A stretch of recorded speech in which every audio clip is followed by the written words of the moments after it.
Hello बच्चों, राधे राधे। तो कैसे आप सभी लोग। तो सबसे पहले तो आप सभी को एक very good morning, very good afternoon, very good evening, जब भी आप हमारे वीडियो देख रहे होंगे। तो एज सच पिछली वीडियो में हमने क्या किया था, मोशन इन अ प्लेन के पहले पार्ट में हमने सब कुछ बता दिया था कि वेक्टर एडिशन आप कैसे कर सकते हैं। दो वेक्टर्स आपको गिवन है, उनके बीच की सारी प्रॉपर्टीज क्या होती है। वेक्टर्स को समझना मोशन इन अ प्लेन के लिए बहुत ज़रूरी हो जाता है। क्यों? क्योंकि यहाँ पे स्केलर्स और वेक्टर्स दोनों में काम हो रहा होता है। आपका ऑब्जेक्ट कोई एक्स वाई प्लेन में है तो वो क्या प्रॉपर्टी रखता है, किस डायरेक्शन में गो थ्रू कर रहा है। 1D मोशन में क्या हमने पढ़ा था कि पॉजिटिव एंड नेगेटिव डायरेक्शन का यूज करके विदाउट वेक्टर नोटेशन भी हम काम कर सकते थे। But as we switch into 2D और 3D प्लेन, वहां पे हम सिर्फ पॉजिटिव नेगेटिव से कंसिडर नहीं कर पाते। ठीक है, वहां पे क्या रहता है, पूरा सा वेक्टर नोटेशन करके बताना पड़ता है। जैसे हमने आपको पिछली वीडियो में बताया था, जैसे अगर आपको वेलोसिटी लिखना है, अगर हमने नॉर्मल v लिखा तो हम इसको स्पीड मानेंगे। अगर हमने इस पे ऐसे वेक्टर लगा दिया तो इसका मतलब v वेक्टर, मतलब वेलोसिटी वेक्टर इसको बोलते हैं, जिसमें स्पीड के अलोंग विद डायरेक्शन भी होती है। अगर हम इसका क्या करते हैं, मैग्नीट्यूड करते तो हमने बता दिया था, तो ये आपको एक स्केलर मिल जाता है v विद आउट डायरेक्शन। ठीक है, तो आज हम क्या करेंगे, जैसे हमारे को कोई भी वेक्टर दिया जाता है, ठीक है, ए वेक्टर या बी वेक्टर, उसको रिजॉल्व कैसे करते हैं। रिजॉल्व करने का सिर्फ सीधा सीधा मतलब होता है कि उसको एक्स कंपोनेंट की तरफ कितना लिखेंगे और वाई कंपोनेंट की तरफ कितना रखेंगे, विद उनके बीच में एंगल कितना है, उसके रिजल्टेंट के साथ उसका एंगल कितना है। ठीक है, तो ये सारी बातें हम आज इसमें करने जा रहे हैं। तो सबसे पहले कॉपी और पेन उठा लीजिए और साथ साथ नोट्स बनाते रहिए। तो सबसे पहले इसको समझने के लिए हम क्या करेंगे कि यूनिट वेक्टर को समझना पड़ेगा इसके लिए पहले।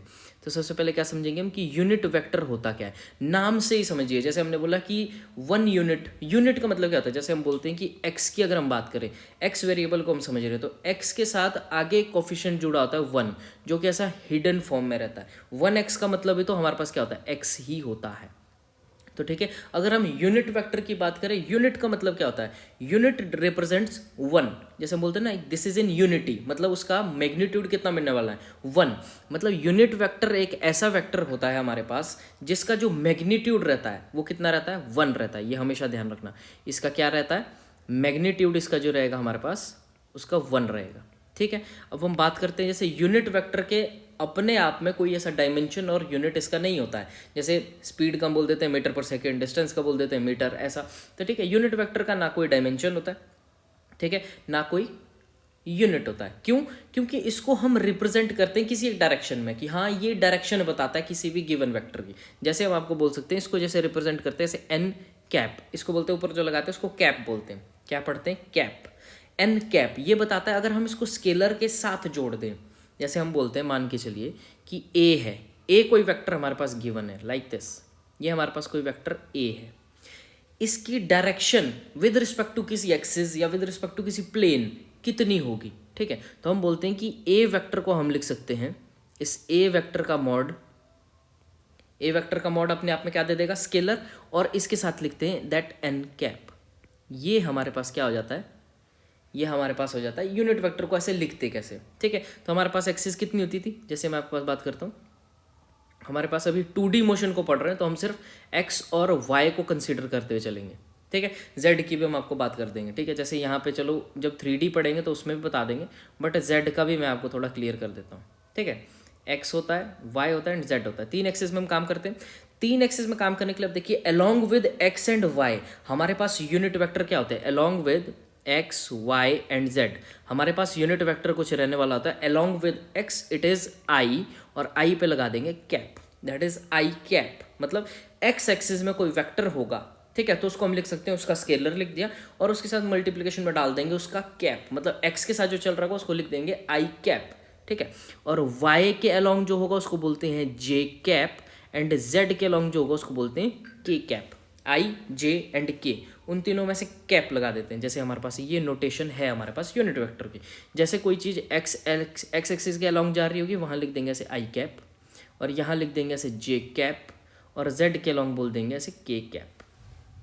ठीक, कोई भी जैसे इसमें बोल दिया मैंने, ये है कोई a, इसका जो कंपोनेंट x एक्सिस के अलोंग है, मान के चलिए वो है a1, a1 है, इसका कंपोनेंट x एक्सिस के अलोंग है a1।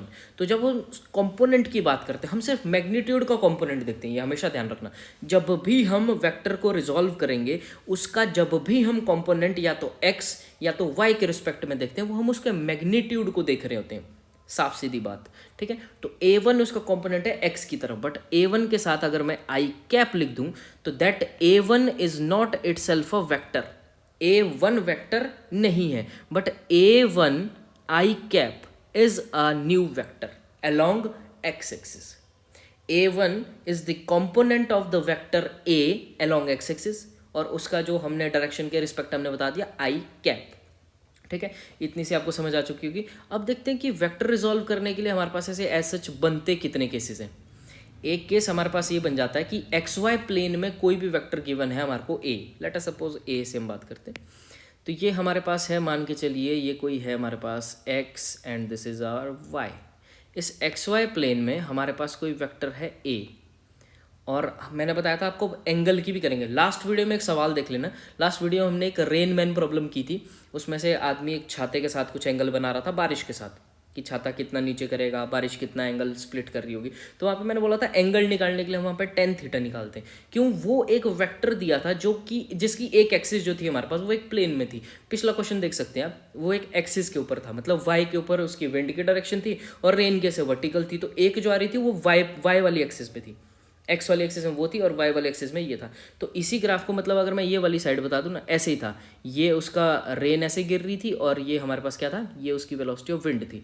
तो वो ऐसे क्वेश्चन था, तो वो उस एक्सिस पे ही था। तो वैसा ही क्वेश्चन ये भी है, और उसका रिजल्टेंट क्या हो जाएगा, आर, ऐसे, जो कि कुछ एंगल बना रही होगी कि इतना इधर ही एंगल आया। तो फिर मैंने बोला था कि इस एंगल को कैसे निकालते हैं वो हम आगे बात करते हैं। तो आज हम उसकी बात करते हैं। देखिए, तो ये मान लो एक्स एक्सिस के साथ कुछ एंगल बना रही होगी ऐसे थीटा, ये जो ए वेक्टर है ये एक्स एक्सिस के साथ एंगल बना रहा होगा थीटा।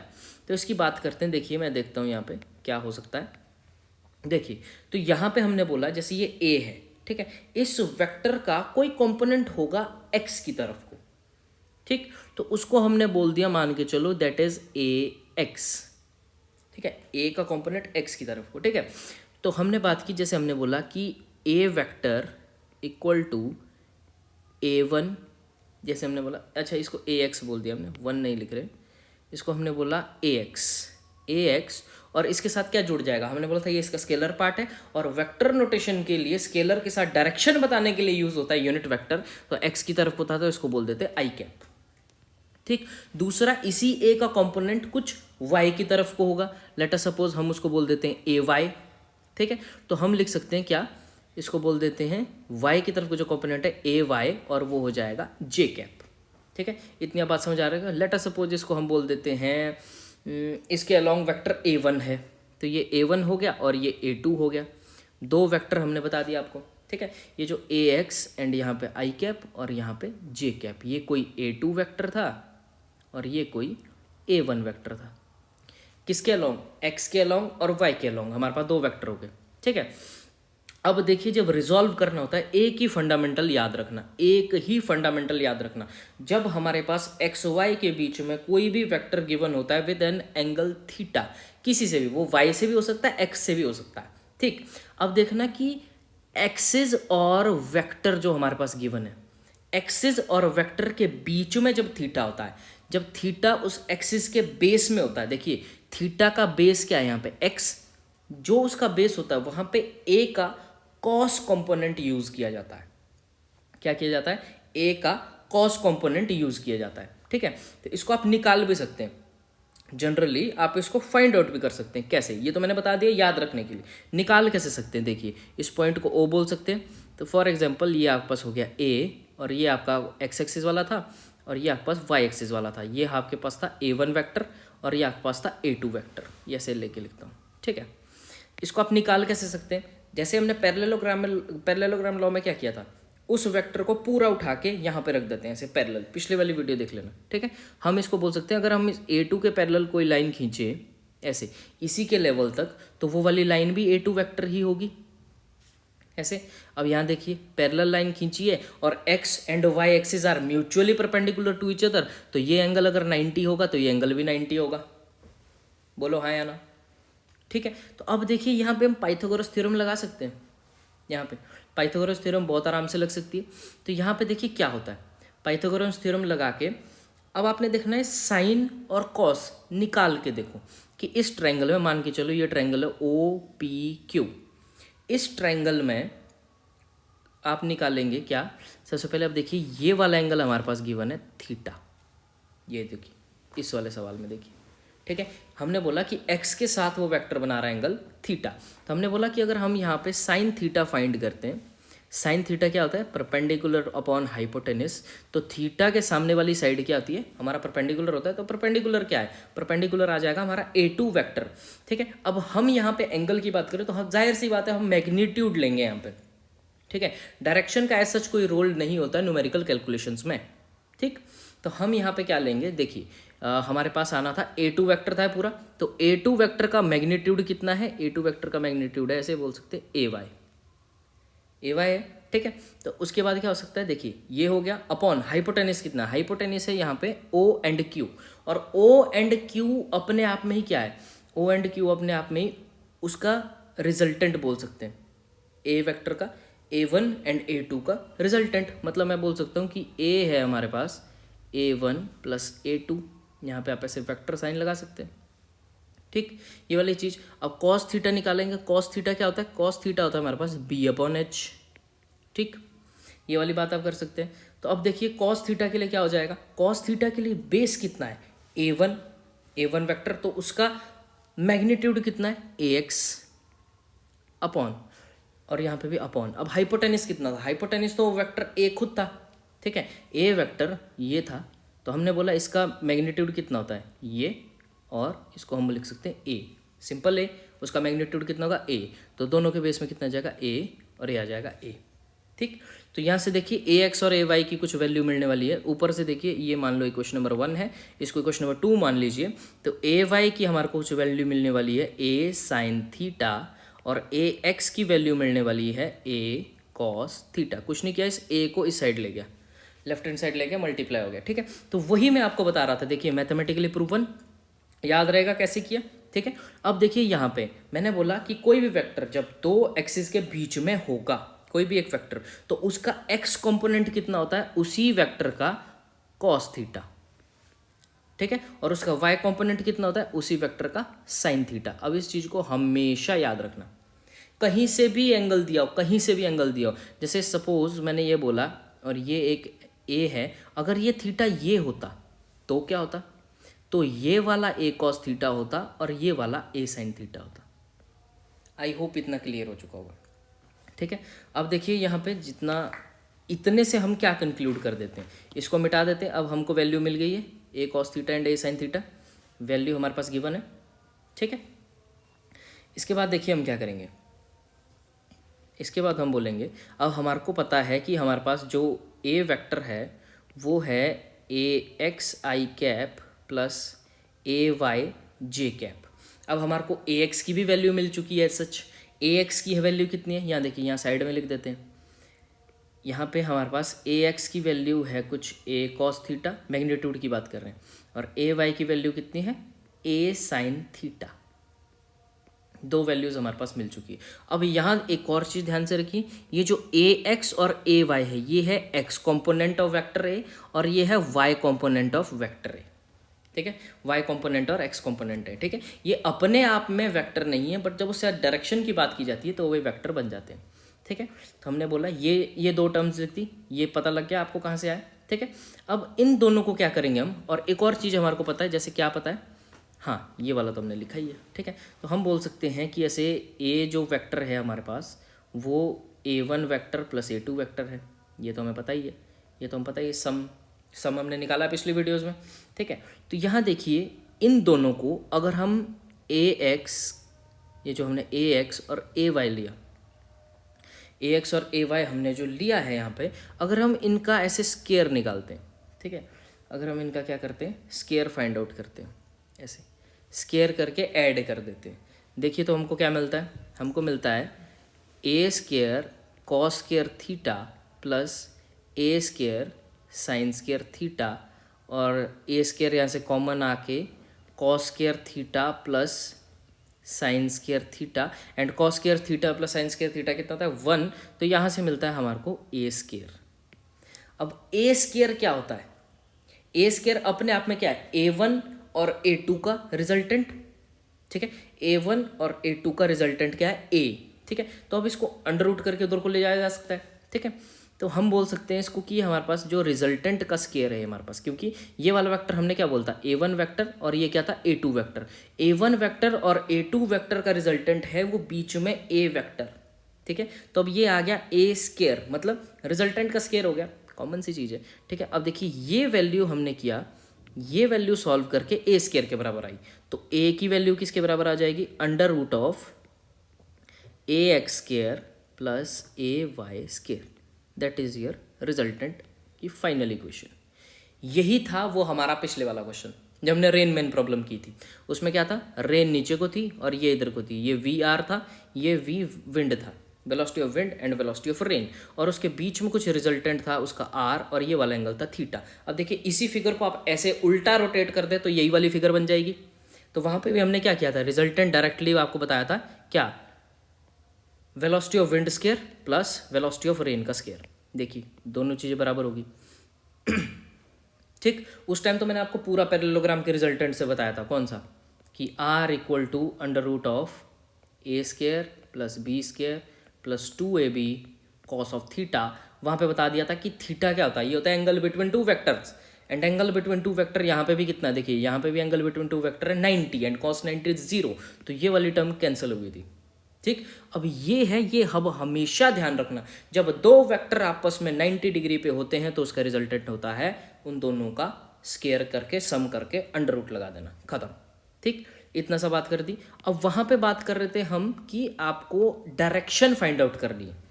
क्या करना है, डायरेक्शन फाइंड आउट करनी है कि कितना अपनी एक्सिस से बाहर है ये, कितना, जिस जहां से थीटा उसने लिया, जैसे रेन आपकी गिरती है वर्टिकली, ऐसे को हवा चल रही है तो वो रेन कुछ एंगल पे शिफ्ट हो जाती है। अब वो कितना शिफ्ट हुई उसके लिए क्या होता है, अब ध्यान से देखिए। अब देखिए हमने बोला कि इस वेक्टर को अगर हम इस वेक्टर पे ऐसे शिफ्ट कर दें, ऐसे, यहाँ पे मैंने पैरेलल लाइन ड्रॉ की थी इसी के लेवल पे ऐसे, तो ये भी हम बोल देंगे ये भी A2 वेक्टर ही है, ठीक है। और जो कि किसके बराबर है, जैसे AY बोल सकते हैं उसको, मैग्नीट्यूड वाइज किसके बराबर है, AY के बराबर है। और AY अपने आप में क्या है, A sin थीटा। बहुत अच्छा होता है फिजिक्स, घुमा घुमा के कान पकड़ता है बट सीधा करके खुद पकड़ना पड़ता है, ठीक है।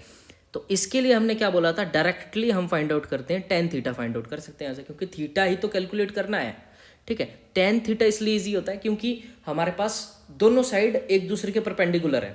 आप cot थीटा निकालो, आप sin थीटा निकालो, हमें कोई आपत्ति नहीं है। हम आपको बता रहे हैं यहाँ पे कि ईजिएस्ट वे क्या हो सकता है, ईजिएस्ट वे tan थीटा, क्योंकि P/V दोनों की वैल्यू गिवन है, परपेंडिकुलर गिवन है एंड बेस गिवन है। आपको sin थीटा करना, P/H आपको H पहले निकालना पड़ेगा, ठीक है। अपने आप से खुद से मॉडिफाई करते चलो क्वेश्चन को, ठीक है। दो वेक्टर अगर आपको परपेंडिकुलर है, आप cot थीटा निकाल दो, थीटा तो सेम ही आने वाला है, क्योंकि आपको पता है tan theta equal to 1/cot theta. तो अपने आप में हम क्या करते हैं, डायरेक्शन फाइंड आउट करने के लिए जब दो वेक्टर एक दूसरे के म्यूचुअली परपेंडिकुलर होते हैं तो वहाँ पे tan थीटा निकाल देते हैं, ठीक। tan थीटा होता है perpendicular upon base, P/V, and what is P here, P here is ये A2 का वेक्टर जो भी है, पर एंगल फाइंड आउट करने हम उसका मैग्नीट्यूड लेते हैं, तो that is AY upon AX, तो यहाँ से थीटा आ सकता है tan inverse AY upon AX, and that's it. वहाँ पे भी हमने क्या किया था, वहाँ पे भी आपको बताया था, थीटा वहाँ पे भी निकाला था, this upon this equal to theta, पूरा किया है, पिछली वीडियो देख लेना।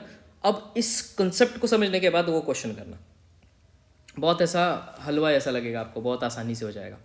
बट अब दिक्कत कहाँ पे आती है रिजॉल्व करने में वेक्टर्स को, दिक्कत आती है यहाँ पे। तो हमारे पास क्या था, दोनों वेक्टर एक दूसरे के म्यूचुअली परपेंडिकुलर थे, अब ना हो तो तब क्या करेंगे, उसके लिए देखिए हमारे पास कुछ laws of cosines and law of sine, ठीक है। Law of sine and law of cosine, basically law of cosine तो बोलते हैं रिजल्टेंट वाले कोई, ठीक है। और लॉ ऑफ साइंस होता है कि अगर दो वेक्टर हमारे पास परपेंडिकुलर नहीं है तो उनके बीच में अगर कुछ डायरेक्शन का सवाल हमें दे दिया तो हम डायरेक्शन फाइंड आउट करने के लिए लॉ ऑफ साइन का यूज़ करते हैं, ठीक है। तो उसके लिए हम देखिए क्या कर सकते हैं, तो लेट अस सपोज दो वेक्टर्स हम पहले ले लेते हैं जो म्यूचुअली परपेंडिकुलर नहीं है, ठीक है। तो हम बोलते हैं कि लेट अस सपोज ये हमारा कोई ओरिजिन है जो भी है, ठीक है। और यहाँ से मैंने बोल दिया कि ये एक वेक्टर हो गया ऐसे, ठीक है। इसको बोल दिया हमने A वेक्टर और इस पोजीशन को बोल दिया P, ठीक है। और दूसरा वेक्टर मैं कुछ ले लूँ कुछ ऐसे, and that is B vector, ठीक है। और इन दो के बीच में एंगल कुछ मैं आपको बोल दूँ थीटा, थीटा ले लिया एंगल। अब इन दो के बीच में, अब देखिए रिजल्टेंट फाइंड आउट करने के लिए मैंने बोला था कि जब दो वेक्टर्स की टेल एक पॉइंट पे हो, दो वेक्टर्स की टेल एक पॉइंट पे हो, तो सबसे बेस्ट रहता है parallelogram law of vector addition लगाना। तो पैरेललोग्राम लॉ में क्या था, इस ए वेक्टर के पैरेलल एक लाइन यहाँ से खींच दो ऐसे, और इस बी वेक्टर के पैरेलल उसके ही साइड में से खींच दो, ये कुछ ऐसे। तो उससे क्या होता है, ये वाला वेक्टर भी बी वेक्टर बन जाता है और ये वाला वेक्टर भी ए वेक्टर बन जाता है। ठीक है, उतना ही तो होगा। पैरेलल किसी की लाइन खींच रहे हो और उसी तक खींच रहे हो तो ऑब्वियस सी बात है वही हो जाएगा। ठीक है, तो हम बोलते हैं यहाँ पे ये वाला हमने कर दिया। ठीक है, पॉइंट्स के नाम कुछ दे देते हैं, इसको गिवन देते हैं एस बोल देते हैं और इस वाले को क्यू बोल देते हैं।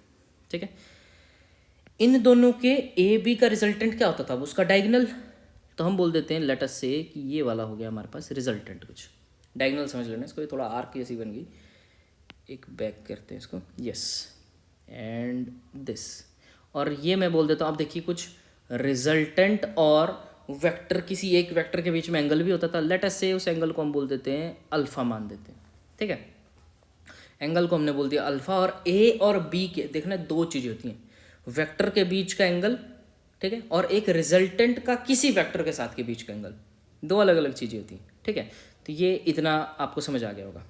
इतना क्या भाई, डायग्राम ही बना रहे हैं जो पहले भी बना चुके हैं। ठीक है, अगर मैं देखिए इस लाइन को हल्का सा एक्सटेंड करूं तो हमें ऊपर से देखिए यहाँ से एक परपेंडिकुलर लाइन ड्रॉ करें ऐसे, तो ये क्या होता है, ये वाला एंगल आ जाएगा 90 का।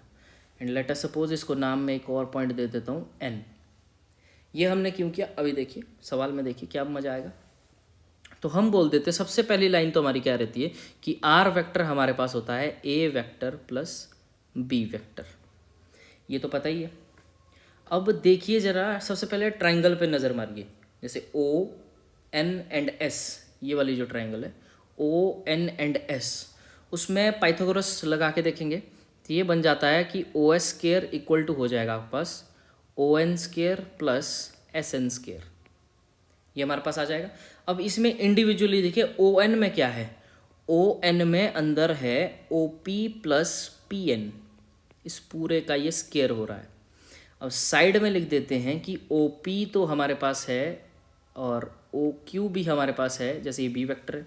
ठीक है, और ओ एस भी हमारे पास है जैसे आर वेक्टर है। अब इस O P plus P N में क्या दिक्कत है, प्लस पी एन ये एक्स्ट्रा टर्म कहाँ से आ रही है, एक्स्ट्रा टर्म देखिए कहाँ से आ रही है। हमने यहीं पे आपको तभी बताया था, तभी पिछला वीडियो बताया था, अगर हमने बोला ये वेक्टर ए है और ये वेक्टर है हमारे पास बी और इन दो के बीच में एंगल है थीटा, तो उसका कंपोनेंट एक्स के रिस्पेक्ट में कितना हो जाएगा, प्लस बी कॉस थीटा। इसकी वजह से ये एक्स्ट्रा हमने लिखा, ताकि जो एक्स्ट्रा बढ़ा है वो पूरा, तो पूरी लाइन क्या होगी इंडिविजुअली जितना भी आपको उस पैरेलल आगे बढ़ाया, ऐसा नहीं कि सिर्फ पी एन की वैल्यू है, नो, इस पूरे की वैल्यू, इस ओ से लेके एन तक की वैल्यू कितनी, ए प्लस बी कॉस थीटा, उस बी का उसके रिस्पेक्ट में भी तो कुछ ना कुछ कंपोनेंट होगा। यही तो मैंने बोला था, दो वेक्टर के बीच में अगर एंगल थीटा होगा तो थीटा, अब देखिए इसका ये वाला कंपोनेंट भी होगा, मैंने बोला था ना, एक होगा उसका किसके रिस्पेक्ट में, हॉरिजॉन्टल के रिस्पेक्ट में, जो उसका कॉस वाला कंपोनेंट होगा। कॉस वाला क्यों, क्योंकि हॉरिजॉन्टल से एंगल थीटा है, वर्टिकल से होता तो वर्टिकल के साथ कॉस वाला कंपोनेंट चल जाता है। वर्टिकल से या हॉरिजॉन्टल से जिसके साथ थीटा अटैच होगा उसका कंपोनेंट कॉस थीटा होगा। छोटी छोटी चीज़ें याद रखनी है। ठीक है, और देखिए ये वाला नीचे वाला थीटा होगा तो ऊपर वाला क्या हो जाएगा, ये हो जाएगा बी साइन थीटा। दो चीज़ें और क्लियर हो गई यहाँ पे। तो हमने ये जो परपेंडिकुलर लाइन एस एन ली है, ये भी तो, ये देखिए ये भी एक दूसरे के पैरेलल है, इसलिए हमने ये ली थी, तो ये भी कितना हो जाएगा, बी साइन थीटा। चलिए इतनी बात क्लियर। अब आगे बात करते हैं,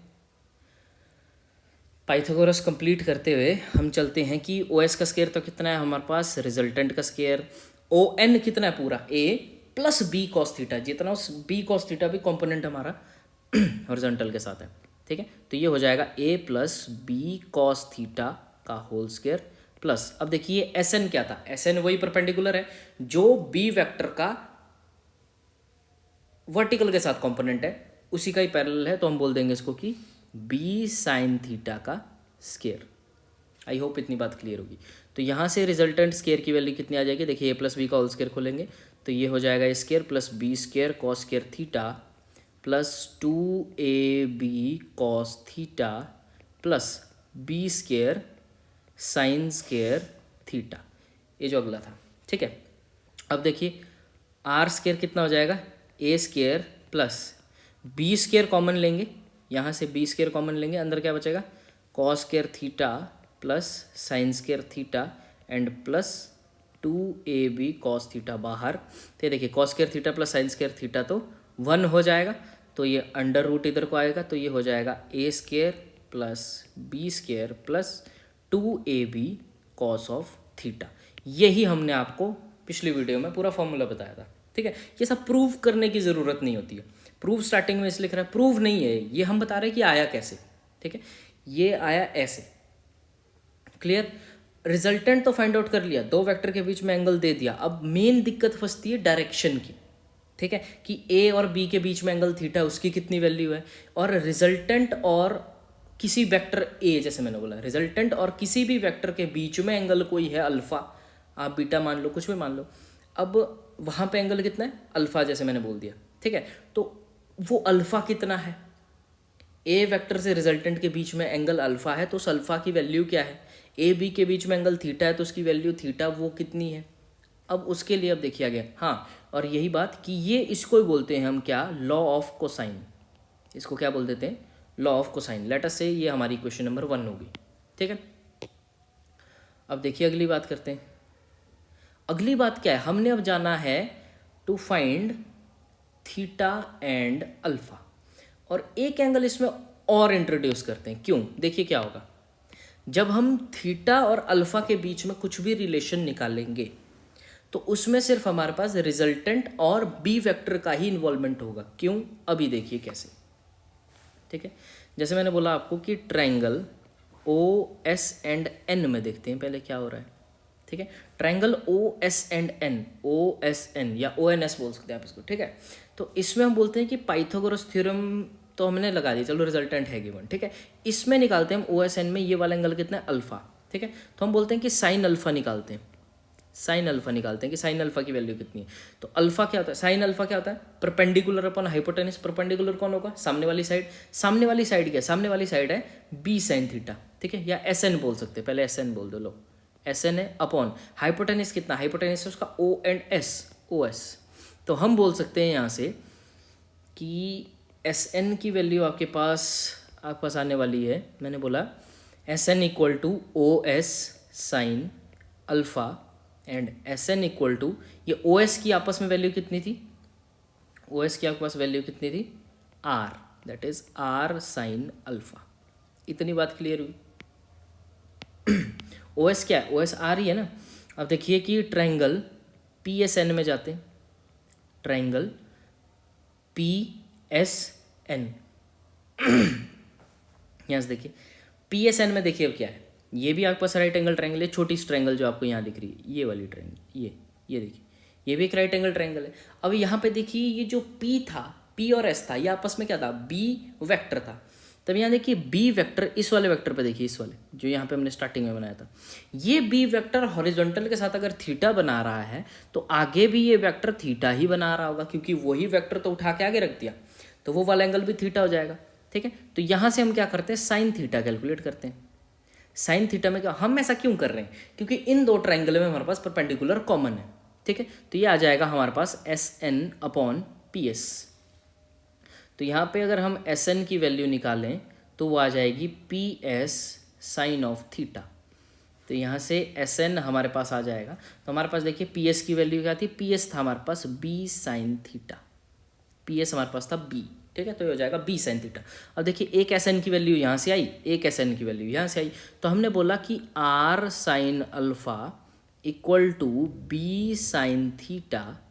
ठीक है, तो हम यहाँ से बोल सकते हैं कि आर अपॉन, ये साइन थीटा इधर को ले आओ, R upon sine theta equal to B upon sine alpha.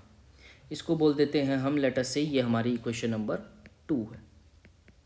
यही मैं आपको बता रहा था कि जब हम यहाँ से थीटा और अल्फा को लेंगे तो हमारे पास रिजल्टेंट और बी के बीच में, बी वेक्टर के बीच में हमारे पास रिलेशन आएगा कुछ।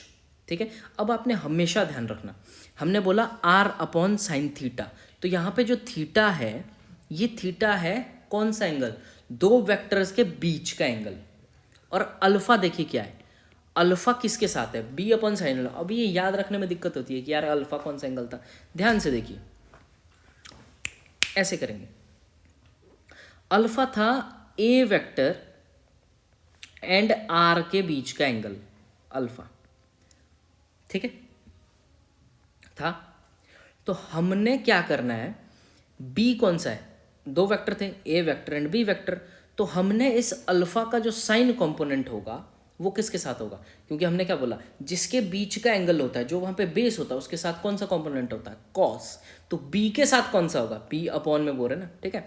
तो याद रखने के लिए बता रहा हूं मैं, जब फॉर्मूले में लगाएंगे तो वहां पे ए वेक्टर किसको कंसीडर करें और बी वेक्टर किसको कंसीडर करें।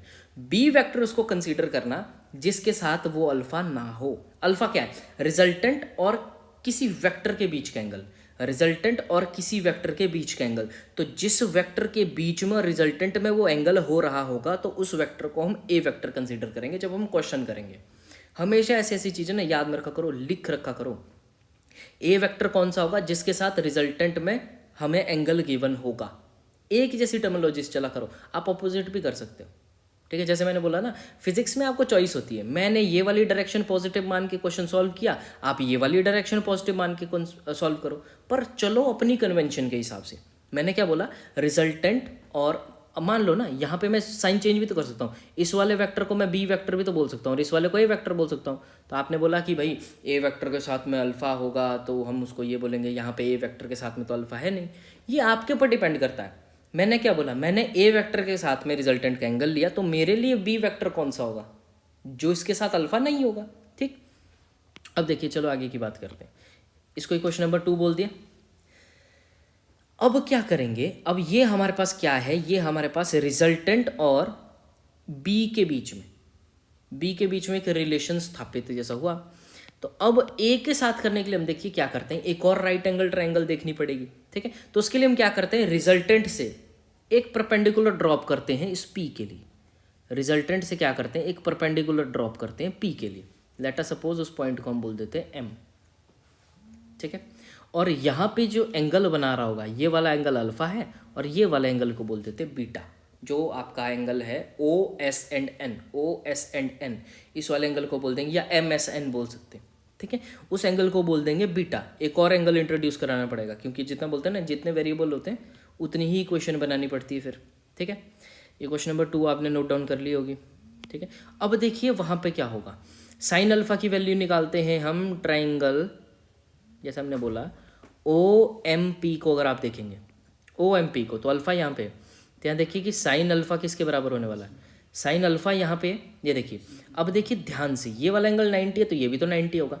इस ट्राइंगल को हम ऐसे देख सकते हैं, ऐसे 90 किस पे, 90 है हमारे पास एम पॉइंट पे, और हमारे पास जो थीटा है और ये ऊपर है 90 के ऊपर होगा पी, और ये वाला एंगल है ओ, और यहाँ पे है वो कुछ अल्फा, यही है हमारे पास। इसको मैंने सीधा कर दिया ताकि ऐसे समझने में इजी हो जाए। इस ट्रायंगल को ऐसा पकड़ के, ऐसे पी से पकड़ के ऐसा सीधा कर दिया। अब देखिए क्या होता है, इस अल्फा के सामने जो साइड होती है वो उसको बोलते हैं परपेंडिकुलर।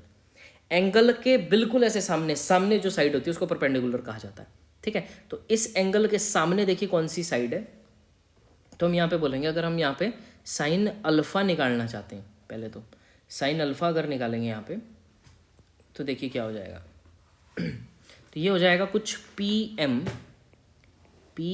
अपॉन, अब देखिए हाइपोटेनिस क्या है, हाइपोटेनिस हमारे पास ओपी, ये नीचे वाली साइड जो ये हमारे को दिख रही है यही है ना, ये देखिए ओपी, तो ये वाली साइड है ओपी। तो यहाँ से अगर हम पी एम की वैल्यू ऐसे निकाल लें, तो क्योंकि इसमें पी एम साइड कॉमन है, एक साइड अल्फा है, यहाँ से साइन अल्फा निकाल सकते हैं, ऊपर से साइन बीटा निकाल सकते हैं, दोनों के लिए परपेंडिकुलर क्या है, कॉमन। तो इसलिए हम पी एम की वैल्यू निकाल रहे हैं, ये आ जाएगी O P sine alpha, and हमारे पास पता है ये ओ पी है कितना, ये है ए, ये हो जाएगा ए साइन अल्फा। अब देखिए सिमिलरली हम दूसरी ट्रायंगल में जंप करेंगे, कौन सी, पी एम एस बोल दो, ट्रायंगल पी एम एस में जब हम जंप करेंगे तो वहाँ पे देखिए सिमिलर, फटाफट करेंगे, साइन बीटा की वैल्यू कुछ निकालेंगे। साइन बीटा क्या हो जाएगा, ये हो जाएगा P M upon, P M तो कॉमन था, और उसका हाइपोटेनिस कितना हो जाएगा, हाइपोटेनिस हो जाएगा हमारे पास, नीचे देखिए पी और एस, कौन सी वाली ट्रायंगल ली हमने, एम एस एंड पी, ठीक है। तो ये पी और एस, चलिए पी और एस से चलते हैं। तो यहाँ से पी एम की वैल्यू कितनी आएगी, पी एम की वैल्यू आएगी P S sine of beta, और ये पी एस है कितना, पी एस है यही वाला, ओ क्यू वैक्टर को आगे ले गया था, बी वैक्टर था, तो ये हो जाएगा बी साइन बीटा। समझ आ रहा होगा। पी एम की वैल्यू दोनों जगह पे हमने निकाल दी, तो इस ये दोनों भी बराबर होंगे, तो हम बोल सकते हैं कि a sine alpha equal to B sine beta.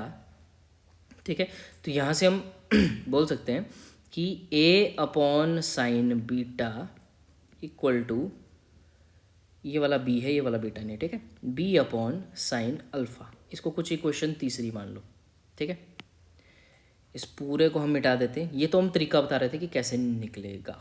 ठीक है, अब जब हम इक्वेशन 2 पे देखते हैं, इक्वेशन 2 जो हमारी रिजल्टेंट के साथ बनी थी वो कितनी थी, वो यहाँ पे लिख देते हैं ऐसे, वो था कुछ R upon sine theta equal to B upon sine alpha. अब देखिए यहाँ पे इक्वेशन नंबर 2 और इक्वेशन नंबर 3 में हमने B upon sine alpha common रखा, तो ये भी बी अपॉन साइन अल्फा के बराबर है, ये भी बी अपॉन साइन अल्फा के बराबर है, तो इसका मतलब ये तीनों बराबर हो जाएंगे। ठीक है, a upon sine beta equal to B upon sine alpha. इस चीज को बोलते हैं हम लॉ ऑफ साइंस।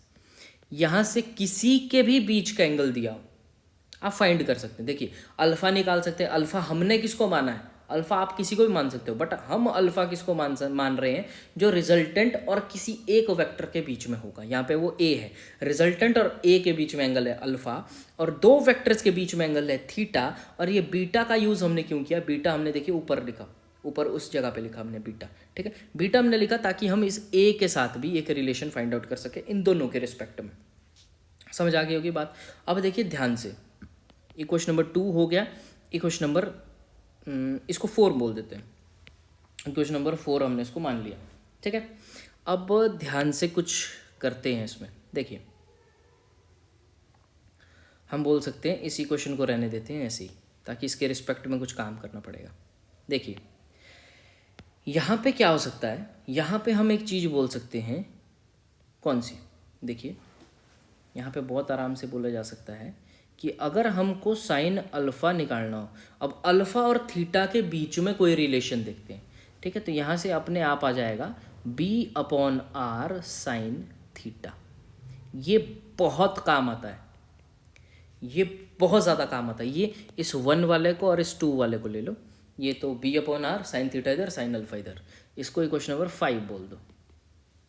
ठीक है, और यहाँ से हम एक और चीज़ कर सकते हैं, अगर एक और एंगल निकालना है तो जैसे हम बोल देते हैं कि टेन अल्फ़ा भी यहाँ से निकाल सकते हैं, टेन अल्फ़ा से भी अल्फ़ा की वैल्यू फाइंड आउट कर सकते हैं। मैं आपको सब कुछ बता रहा हूँ, अब आपको जो इजी लगे आप वो कर सकते हैं। ठीक, अब देखिए टेन अल्फ़ा कैसे हो सकता है, ये वाला एंगल है अल्फ़ा, हम जाएंगे ट्रायंगल कौन सी, ये अल्फ़ा है, ये हो जाएगा ओ एस और एन में। देखिए टेन अल्फ़ा ये है, अल्फ़ा हमारा ये वाला एंगल रहा है यहाँ पे। ठीक है, तो यहाँ से पी कितना है, पी है हमारे पास एस एन अपॉन ये है ओ एन।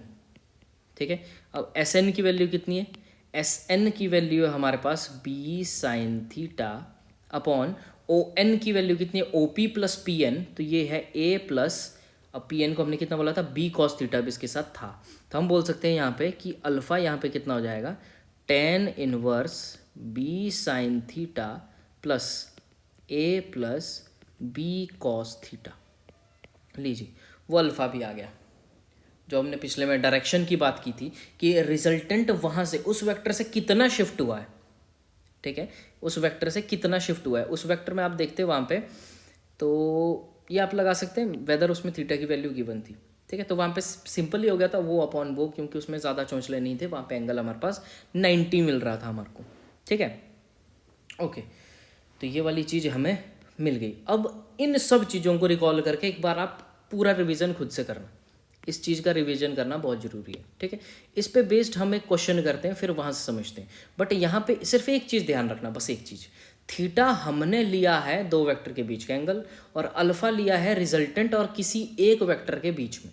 ठीक है, और हमने बोला सबसे काम का फॉर्मूला यहाँ पे रहेगा R upon sine theta equal to B upon sine alpha, whether alpha कौन सा होगा, अल्फ़ा के साथ हम बी कैसे फाइंड आउट करेंगे। जैसे मैंने बोला यहाँ पे वी आर है, यहाँ पे ये कुछ VW था, ठीक है। तो हमने बोला ये वाला एंगल है ऐसे और ये वाला एंगल है थीटा दिया हुआ, ठीक है। तो हमने बोला कि यहाँ से हम फाइंड आउट करेंगे, तो R अपॉन साइन थीटा तो हो गया, साइन थीटा, ठीक है। ये थीटा कौन सा होगा, जो दो वेक्टर्स के बीच में एंगल होगा, अपॉन साइन अल्फा तो हो जाएगा। अब इस B को कैसे डिसाइड करेंगे कि VR है या VW है। तो हमने क्या बोला, जिन दो के बीच में वो एंगल होगा, ठीक है, जिन दो के बीच में वो एंगल होगा, इसको हम ऐसे अल्फा बोल सकते हैं, इस पूरे को थीटा बोलेंगे, दो वेक्टर के बीच का एंगल ना, ठीक है, दो वेक्टर के बीच का एंगल थीटा होगा, ठीक है। तो हमने क्या बोला, अल्फा यहाँ पे VR और R के साथ एंगल है, VR और R के साथ एंगल है, तो यहाँ पे VW हमारा V होगा। अब समझे कि क्यों इतना स्ट्रेस दे के बोल रहा था, ठीक है। चलिए क्वेश्चन करते हैं, फिर क्लियर हो जाएगा सारा स्टेटमेंट कि क्या बन रहा है। चलिए देखिए हमारे पास एक क्वेश्चन क्या बोल रहा है, यहाँ पे क्वेश्चन कुछ बोल रहा है कि a motor boat is racing toward north at 25 kilometre per hour. मैंने बोला जैसे क्वेश्चन पढ़ो वैसे ही फिगर आउट करते चलो, वैसे ही डायग्राम बनाते चलो, कभी गलती नहीं होती, ठीक है। हमने बोला ये है ईस्ट, ये है वेस्ट, ये है नॉर्थ और ये है साउथ। तो ये बोल रहा है कि a motor boat is racing toward north at 25 kilometre per hour. मतलब यहाँ पे कुछ मैं लिख दूँ कि वेलोसिटी ऑफ बोट है ये, और जो कि हमारे पास कितनी है 25 किलोमीटर पर आवर, लिख दिया, जो दिया है वो लिख दो। And the water current in that region is 10 kilometre per hour. Water current क्या है, वाटर करंट ऐसा नहीं पानी में करंट है, नहीं, वाटर करंट का मतलब होता है उसका फ्लो, ठीक है। Water current in that region is 10 kilometre per hour in the direction of 60 degree east of south. ये बहुत अच्छी लाइन है, ईस्ट ऑफ साउथ। 60 डिग्री में ही कंफ्यूज हो जाएंगे कि कहाँ से ये दे दिया ईस्ट ऑफ साउथ, ये होता क्या है। देखिए इसका मतलब ये होता है कि साउथ से ईस्ट की तरफ, ठीक है। 60 डिग्री उसने क्या दिया, आपने अगर 60 डायग्राम में गलत लिख दिया ना तो सारा सवाल गलत, ठीक है। And the water current in that region is 10 kilometre per hour, मतलब इतना तो समझ आ गया कि ईस्ट और साउथ के बीच में तो कुछ ऐसा है, ठीक है, ईस्ट और साउथ के बीच में। इन the direction of 60 degree east of south, मतलब साउथ से ईस्ट की तरफ को 60 डिग्री, ये दे दिया उसने। और वो बोल दिया find the resultant V vector, मतलब वेलोसिटी ऑफ द बोट। अच्छा जी, अब हमने करना है, इस क्वेश्चन को मिटा देता हूँ, आप लिख लीजिएगा इस क्वेश्चन को, थोड़ा सा पीछे जाके कर लीजिए, और इस क्वेश्चन को लिख के पहले वीडियो पॉज करो और करने की ट्राई करो। मैंने बताया भी है, इसके पिछले वाला जो मैंने पूरा बताया वो पूरे उसी से ये हो जाएगा, ये सवाल बहुत आराम से हो जाएगा, ठीक है। तो अब हम बोल देते हैं कि ये वाला कितना था, ये था वेलोसिटी ऑफ वाटर, और ये था कुछ ऐसा 10 किलोमीटर पर आवर, है ना, वाटर करंट यही था, ठीक है। तो वोट जा रही है ऐसे, वेलोसिटी ऑफ वाटर है कुछ ऐसे, तो उनके बीच में कुछ रिजल्टेंट भी तो आएगा, ऑब्वियसली आएगा। और उस रिजल्टेंट का, ऐसे जो मैंने बोला ये चीज़ मेंशन्ड है, ये ऐसे, ये है थीटा, और ये मैं बोल दूँ एक रिजल्टेंट दे दिया आर, ठीक है। इनके बीच में कुछ रिजल्टेंट आएगा और इसके साथ एंगल उसका कुछ थीटा हो जाएगा। चलिए अब देखते हैं। ओके, सबसे पहले रिजल्टेंट निकालने के लिए पैरेललोग्राम लो, R equal to root A square plus B square plus 2ab cos of theta. तो आर क्या आ जाएगी under root what is A square. अभी मैंने बोला था ए किसको लें, ए किसको लें, जैसे जिसके साथ हमारे पास क्या होता है, जिसके साथ हमारे पास लेने के लिए यहाँ पे किसी को ले सकते हैं, प्लस एंड माइनस का गेम है, बट पर्सनली ऐसे रिकमेंड मैं करता हूँ जिसके साथ अल्फा बनाता है रिजल्टेंट, या कुछ भी बीटा बनाता है, एंगल तो आप कुछ भी बोल सकते हैं। लेट अस सपोज मैंने इसको बोल दिया ऐसे अल्फा, इस वाले एंगल का नाम मैंने अल्फा दे दिया कि रिजल्टेंट का किसी वेक्टर के साथ एंगल हमारे पास कितना है अल्फा, ठीक है। रिजल्टेंट का किसी वेक्टर के साथ एंगल कितना है अल्फा, रिजल्टेंट का वेक्टर के साथ एंगल कितना है अल्फा। चलिए बुद्धि लगा के ख़त्म हो गए। तो अब देखिए सवाल पे आते हैं, ये वाला एंगल बोल दिया अल्फा, ठीक है। बात करते हैं अब इस चीज़ की कि इसको तो थीटा बोल देते हैं, हाँ ये इसके पूरे का एंगल है थीटा, ऐसे इस वेक्टर और इस वेक्टर के बीच में एंगल है थीटा। तो रिजल्टेंट का वेक्टर के साथ हमने बोला एंगल है अल्फा, तो मैंने लिया है, मैं नीचे वाले के साथ भी ले लूँ, आपका क्वेश्चन उस तरफ के साथ मॉडिफाई हो जाएगा, समझ रहे मेरी बात। बस मैंने ले लिया क्योंकि थीटा से पूरा एंगल दिया था, तो रिजल्टेंट का उसके साथ हमने, क्योंकि देखिए क्या, ये एक और अच्छी चीज़ मैं बताता हूँ आपको कि मैंने ये एंगल ऊपर से क्यों लिया। देखिए क्या हो रहा था, बोट कुछ ऐसे जा रही थी आपकी वीबी, पानी आने की वजह से वो बोट देखिए कैसे होगा, पानी का करंट ऐसे था, बोट आपकी ऐसे गई, तो हमने बोला कि रिजल्टेंट वो कुछ इस तरफ को जाएगी, ठीक है। तो अपनी डायरेक्शन यहाँ से उसने ऐसे शिफ्ट की, बोट ऐसे जा रही थी, अब वो ऐसे जाएगी, तो यहाँ से एंगल मेजर होगा ना, इसलिए बोला कि रिजल्टेंट और इसके बीच में एंगल कितना हो गया, थीटा। और सॉरी अल्फा, मैंने अल्फा लिया। थीटा किसके बीच में एंगल है, थीटा दो वेक्टर्स के बीच में given angle, and it is obvious and clear. ठीक है, ओके, चलिए अब देखते हैं क्या होता है। चलिए अब आगे बढ़ते हैं। अब ए किसको लिया जाए, जिसके साथ ये अल्फा है, हमेशा ध्यान रखना कभी गलती नहीं होगी। तो वी बी का स्केयर बोला जाए तो 25 का स्केयर सीधा लिख देंगे, और बी का स्केयर मतलब 10 का square plus 2.ab 25 into 10, 25.10, and what is cos of theta, what is theta यार। थीटा देखिए कितना है, थीटा इस पूरे एंगल को बोला है थीटा, मतलब ये है वी बी और ये है हमारे पास वी ऑफ डब्ल्यू, ये हमारे को दिया है कुछ थीटा, और ये कुछ ऐसे है और ये कुछ ऐसे, ये वाला एंगल बोला है 60। अब देखिए कितना, ये तो एक्स एंड वाई है, एक्स एंड वाई, ठीक है। तो ये वाला एंगल ध्यान से देखिए, ये वाला एंगल तो 90 होगा, यहाँ से इतना 60 है, ये पूरा 90 है, तो ये बचा हुआ एंगल 30 हो जाएगा। समझे बात। नीचे वाला देखिए एक्स और इसको नेगेटिव वाई को देखिए, ये यहाँ से बोला है इस तरफ से इस तरफ तक 60 है, अब बचा कितना 30, पूरा तो 90 होता है, तो हमने बोला 90 यहाँ से यहाँ तक, यहाँ से यहाँ तक हुआ 90, और वहाँ से 30 और, तो ये cos 120 है, एंड cos 120 की वैल्यू कितनी होती है, -1/2। ठीक है, आपके पास वैल्यू हो जाती है। ठीक है, तो आप इसको जब सॉल्व करोगे तो आपका कुछ आंसर आने वाला है, जब इस पूरे को आप सॉल्व करोगे, जैसे हम हल्का सा बता देते हैं, जैसे देखिए 25 एंड 25 625 प्लस 100 प्लस 50 500, और इसको माइनस ले लेते बेसिकली, क्योंकि आगे -½ है ना, तो इसको -500 एंड ऐसे 1/2। ठीक है, इसको आप कुछ ऐसे सॉल्व करोगे तो आपके पास आंसर आएगा 21.8, कुछ अप्रॉक्सीमेट लेके 22 km/h। ये है उसकी वेलोसिटी, उसकी बोट की अब वेलोसिटी इतनी हो जाएगी जब वो वाटर करंट में आ रही होगी। पहले 25 से जा रहा था, पानी ने इधर को धकेला तो वो एंगल कुछ अल्फा बना, अब इस रिजल्टेंट में जाएगा कितनी वेलोसिटी के साथ, 22 km/h। अब मैंने बोला अगर ये थीटा और अल्फा भी निकालना हो तो कितना शिफ्ट हुआ, बोट पानी के आने से कितने एंगल पे शिफ्ट हुई, और उन दो के बीच में एंगल कितना था। ठीक है, एंगल तो हमें पता ही है, देखो 120 तो हमने निकाल ही दिया पहले ही, थीटा की वैल्यू तो हमें पता ही है।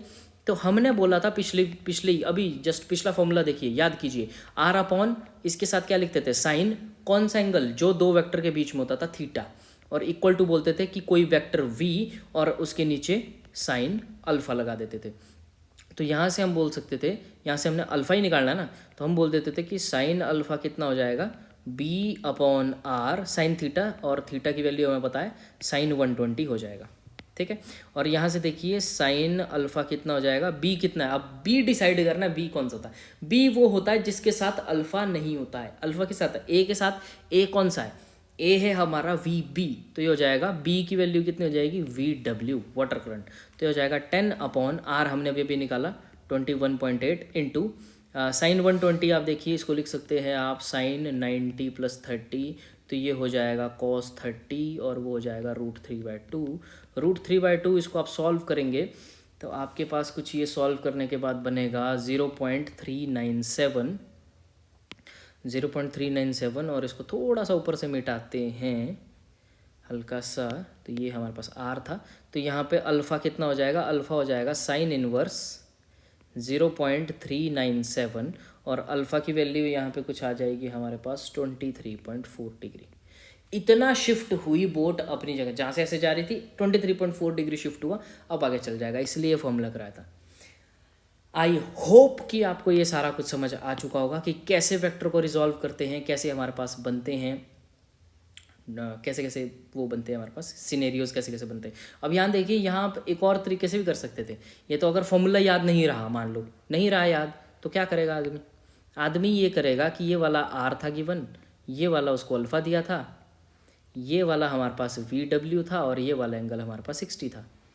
तो यहाँ पे इंसान क्या कर सकता था, कोई भी इंसान यहाँ पे ये करेगा, देखिए इस आर, और मान के चलिए ये एक्स और वाई ले लिया, ठीक है, आर के साथ अल्फ़ा यहाँ पे बना है, ठीक है। तो आर का कंपोनेंट वाई एक्सिस में क्या हो जाएगा, आर कॉस अल्फा, जो मैंने बताया था, जिसके साथ एंगल होगा उसके रिस्पेक्ट में कॉस अल्फा, और इस एक्स में क्या आ जाएगा, आर साइन अल्फा आएगा। आर का कंपोनेंट नीचे कौन सा जाएगा, आर साइन अल्फा। यहाँ पे भी देखिए ये एंगल कितना था 60, ये और इसके साथ नेगेटिव वाई के साथ वी डब्ल्यू का एंगल कितना था, कुछ 60। तो यहाँ पे कितना हो जाता, यहाँ पे कितना हो जाता, यहाँ हो जाता वी डब्ल्यू कॉस 60, और ऊपर को कितना हो जाता, वी डब्ल्यू साइन 60। तो यहाँ से हमारे पास क्या आ गया, आर साइन अल्फा आ गया वी डब्ल्यू साइन 60 के बराबर आ गया। तो यहाँ से देखिए साइन अल्फा की वैल्यू आ जाएगी, वी डब्ल्यू कितना था 10 अपॉन आर कितना था 21.8 इंटू साइन 60 कितना होता है √3/2। लीजिए आंसर सेम।